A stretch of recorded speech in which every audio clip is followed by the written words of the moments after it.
সামনে টি-20 বিশ্বকাপ এবং বিশ্বকাপের 1.5 মাস আগে আমাদের অধিনায়ক নাজমুল হোসেন শান্ত জানিয়ে দিয়েছেন আশা কম করেন। সো আপনাদের বলছি আশা কম করেন। ক্যাপ্টেন এই কথা কেন বলছেন? তিনি কি মনে মনে দুর্বল যে ভাই বিশ্বকাপে আমরা ভালো করব না এই কারণে, নাকি আশার পারদটা অনেক ওপরে চড়িয়ে পারফরমেন্সটা খারাপ হওয়ার ফলে যে আশাভঙ্গ হয় তারপরে যে সমালোচনা হয় সেই সমালোচনাটা যেন না হয় সেজন্যে, নাকি আশা কম রেখে রাদার অ্যাচিভমেন্টটা যদি বেটার হয় সেটা আমাদের জন্য ভালো এই চিন্তা করে? যে কোনো চিন্তা করে ক্যাপ্টেন এটা করতে পারেন, কিন্তু রিয়েলিটি হচ্ছে টি-20 বিশ্বকাপে অ্যাকচুয়ালি বাংলাদেশ সুপার 8-এও কোয়ালিফাই করতে পারবে কিনা আপনি হলপ করে বলতে পারেন যে ফার্স্ট 2 ম্যাচ সাউথ আফ্রিকা, তার আগে শ্রীলঙ্কা, ডালাস এবং নিউ ইয়র্কে, এই 2 ম্যাচ বাংলাদেশ যদি ব্যাক টু ব্যাক হেরে যায় সুপার 8-এ কোয়ালিফাই করার সম্ভাবনা থাকবে? থাকবে গাণিতিকভাবে, কিন্তু অনেক কম। এই রিয়েলিটি আপনি বিশ্বাস করেন না, আমি বিশ্বাস করি।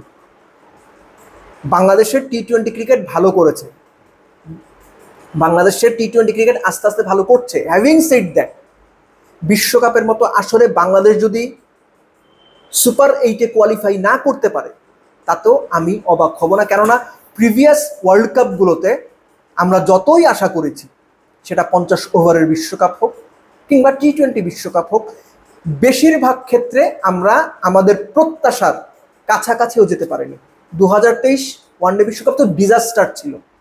সো ওই জায়গা থেকে আমার মনে হয় যে ক্যাপ্টেন নাজমুল হোসেন শান্ত যেহেতু সবশেষ বিশ্বকাপ ক্যাম্পেইনগুলোর সঙ্গে তিনি ওতপ্রোতভাবে জড়িয়েছিলেন, তার ওই ভিশনটা আরও স্পষ্ট হয়েছে, স্বচ্ছ হয়েছে। সেই জায়গা থেকে তিনি দর্শকদের ওই রিকোয়েস্টটা করেছেন, এবং একইভাবে তার রিকোয়েস্টের মধ্যে আমি ধরেই নিচ্ছি যে গণমাধ্যম আছে যে আমরা যেন প্রত্যাশার পারদটা কম চড়াই। কেননা ওই যে কথাই বলো না যে ঘর পোড়া গরু সিঁদুরে মেঘ দেখলে ভয় পায়, বাংলাদেশের অবস্থাটা অনেকটা ওই রকম যে আমরা এক্সপেক্ট করছি যে ফার্স্ট ম্যাচে আমরা শ্রীলঙ্কাকে হারিয়ে দেবো, সাউথ আফ্রিকার সঙ্গে ওকে সাউথ আফ্রিকা ভালো তো হেলিকারের সমস্যা নাই, পরপর 2 ম্যাচ, তারপরে সেন্ট ভিনসেন্টে নেপাল এবং নেদারল্যান্ডস, সেই দুটো ম্যাচ জিতে আমরা সুপার 8-এ যাবো। এই ইকুয়েশন বা এইরকম হিসাব নিকেশ আমরা করতেই পারি, বাংলাদেশও হয়তো করছে, প্লেয়াররাও হয়তো করছে, কিন্তু রিয়েলিটি চেকটা হবে মাঠের ক্রিকেটে।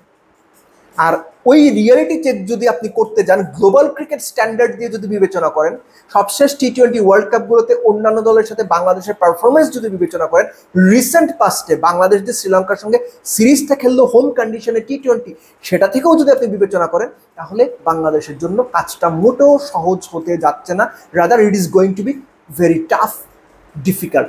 সো ওই ডিফিকাল্টটা টাস্কটা বা ওই টাস্কগুলো পারফর্ম করার জন্য বাংলাদেশ 120% দিতে প্রস্তুত, টু বি ভেরি স্পেসিফিক প্লেয়াররা 120% দিতে প্রস্তুত, শান্ত বলেছেন।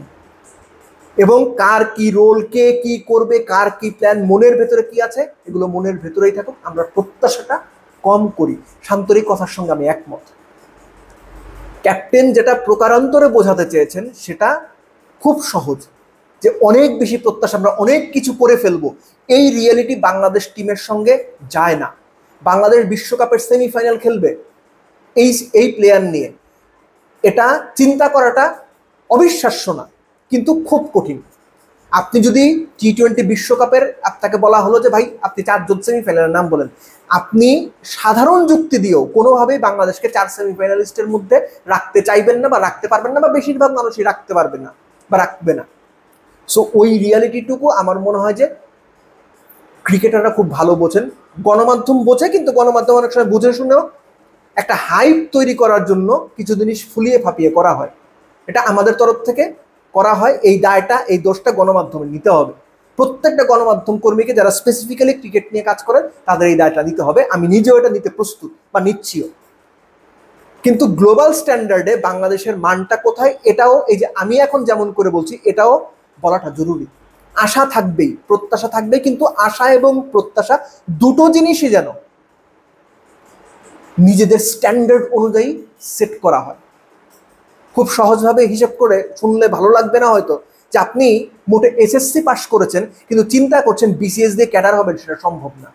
সেটা হওয়ার জন্য আপনাকে ন্যূনতম পক্ষে অনার্স কমপ্লিট করতে হবে। সো বাংলাদেশের ব্যাপারটাও তাই, যে লেভেলে বাংলাদেশের টি-20 দলটা আছে, তারা যেভাবে পারফর্ম করছেন, তাদের যে অ্যাবিলিটি, কোয়ালিটি, সেটা দিয়ে আপনি টি-20 বিশ্বকাপ চ্যাম্পিয়ন হয়ে যাবেন, এটা চিন্তা করাটা একটু বেশি বোকামি। রাদার ফেস বাই ফেস একটা সার্টেন স্টেজ পর্যন্ত আমার মনে হয় চিন্তা করাটা ইজি হবে। তাতে দলের ওপর চাপটা কম পড়বে, প্রত্যাশার চাপটা কম পড়বে, এবং প্রত্যাশার চাপ যখন কম থাকবে তখন দল অনেকখানি মোটিভেটেড হয়ে একটু নিজেদের উজাড় করে দিয়ে একটু মন খুলে পারফর্ম করতে পারবে। কিন্তু প্রত্যাশার চাপ যখন একেবারে চেপে বসে তখন প্লেয়াররাও প্রচন্ড রকম চাপ বোধ করেন। এটা 2023 বিশ্বকাপেই দেখা গেছে। ভারতের বিশ্বকাপ, নিজেদের মতো কন্ডিশন, এই গই হ্যান ত্যান কত কিছু, কি হয়েছে শেষ পর্যন্ত? আপনি 2019 বিশ্বকাপের কথাই বলেন না কেন, সাকিব, তামিম, মুশফিক, রিয়াদ তাদের ক্যারিয়ারের পিক ফর্মে থেকে 2019 বিশ্বকাপ খেলেছে। সাকিব তো করিয়েই দেখেছেন মানে কি করা সম্ভব ছিল, সেই দলটাই বা কি করেছে? সেই দলটাও কিছু করতে পারেনি। সো আমাদের প্রত্যাশার জায়গাটা থাকবে, অবশ্যই থাকবে, কিন্তু সেটা যেন যৌক্তিক একটা পর্যায়ে থাকে। অযৌক্তিক প্রত্যাশা বাংলাদেশের ওপর শুধুমাত্র চাপই বাড়াবে। এবং ক্যাপ্টেন শান্ত এই কথাটা অকপটে বলে আমার মনে হয় খুব স্পষ্ট একটা মেসেজ দিয়েছেন, এবং তার মেসেজ আমাদের ওপরে, গণমাধ্যমের উপরে কতটুকু প্রভাব ফেলবে আমি জানি না। দর্শকরা এই মেসেজটা কিভাবে দেখবেন সেটা দর্শকদের ব্যাপার, কিন্তু এই মেসেজটা পাওয়াটা গুরুত্বপূর্ণ ছিল। এবং আমি নিশ্চিত যে বিশ্বকাপে যাবার আগে ক্যাপ্টেন অফিসিয়ালি একটা প্রেস কনফারেন্স তো করারই কথা, সেখানেও তিনি হয়তো এই রিকোয়েস্টটাই করে যাবেন যে বাংলাদেশ টিমকে সাপোর্ট করেন, ভালো কিছুর প্রত্যাশা করেন, কিন্তু সেই প্রত্যাশাটা যেন অনেক বেশি না হয়, যেটা বাংলাদেশের উপরে উল্টো চাপ তৈরি করে।